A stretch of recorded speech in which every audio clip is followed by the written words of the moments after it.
Okay, so now that we have covered the Develop Project Charter process here on the Crowd Training Interactive Online PM City course, and now we're going to take this a little further and just review what the Develop Project Charter was all about, starting, of course, with the inputs. Well, we had many different inputs, one being a business case. So I'm going to draw a little device here, a little case.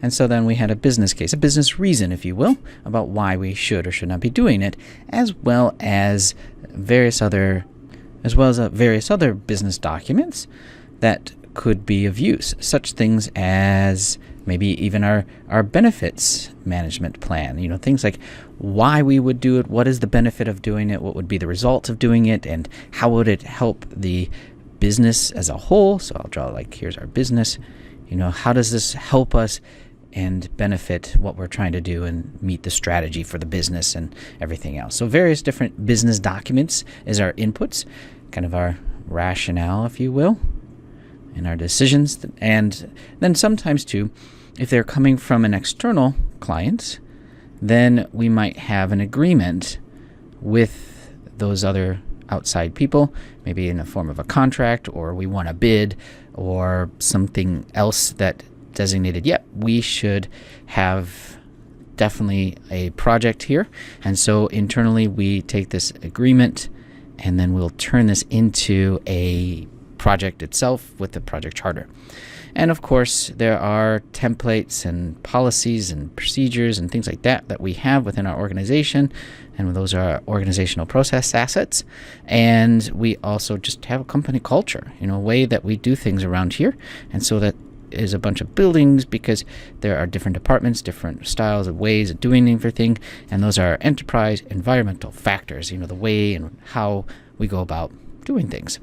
Like a project charter. Maybe we're a startup company. We just do things very informally, and a simple email is all that we need. And if that works, well, then that's our enterprise environmental factor.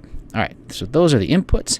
Then how you go about doing it, well, there's many different ways. One, you've got to collect and gather all the data about why this is and how you're pulling it together. Because if the output is going to be a project charter, and that should be the obvious one, so I'm going to already start to draw it. And so if this is the charter that we're heading after, well then what needs to be in that charter we need to figure out.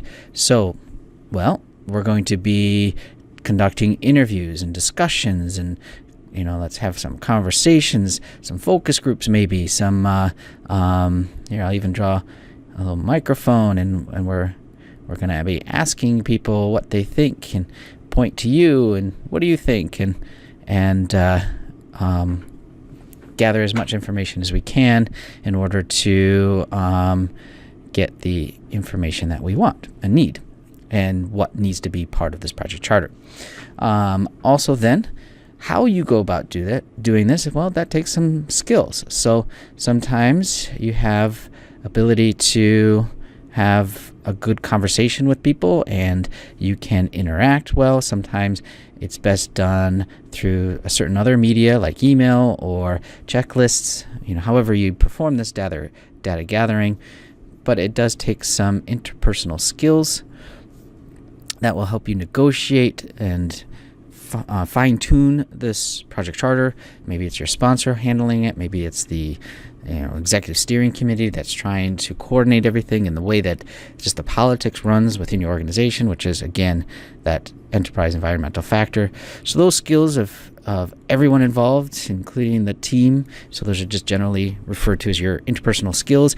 And even times where things are not going as they wish to have them go, and there's some conflict that needs to be resolved.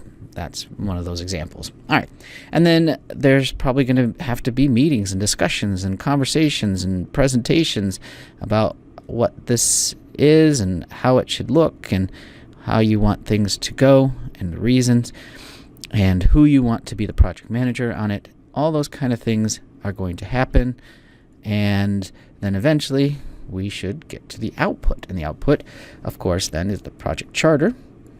And that project charter is So the purpose of the project, even the signature of the sponsor, and even denoting who, in fact, in your project organization is going to be the project manager, and that would come out of this. And also, we might gather some assumptions based on how we've seen this come about. So we log them, and that would then be considered an assumption log, which also is an output of the Develop Project Charter. All right, so that's a quick review. We've gone through each and every one of these as part of the Crowd Training Interactive Online course, and this is just a recap to remind you of the inputs, outputs, tools, and techniques of the Develop Project Charter process.